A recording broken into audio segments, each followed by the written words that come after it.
મિત્રો મેથ્સમાં ખૂબ જ હાર્ડ ટોપિક ગણાતા એવા ટ્રિગોનોમેટ્રીની અંદર એક થિયરિકલ પોર્શન છે તે આપ જુઓ. મિત્રો sine square theta plus cos square theta એક થિયરિકલ પોર્શન છે, એનું ઇક્વલ ટુ 1 આન્સર કઈ રીતે આવે?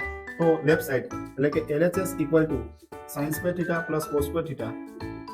હવે સાઇન થીટા અને કોસ થીટા એક રાઇટ ટ્રાયેંગલ છે ABC. હવે અહીંયા થીટા રાખો તો સાઇન થીટાની વેલ્યુ શું થશે?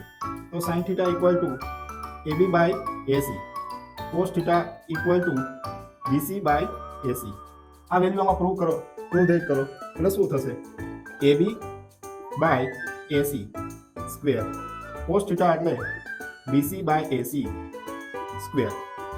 હવે AC સ્ક્વેર કોમન કાઢી નાખો, બંને ડિનોમિનેટરમાં AC છે, તો AB square plus BC square.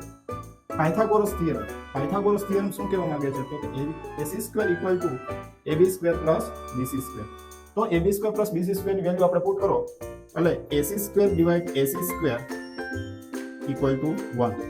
તો મિત્રો આ રીતે એનું સોલ્યુશન છે એ આપણે ફાઇન્ડ કરીશું. મિત્રો પર્સનલ કે ગ્રુપ ટ્યુશન માટે થિયરિકલ વિડીયો અમારી YouTube ચેનલ એટલે કે અભય ગોધાણી પર તમને 20 થી 22 જેટલા વિડીયો મળી રહેશે. તો મિત્રો જોવાનું ભૂલતા નહીં.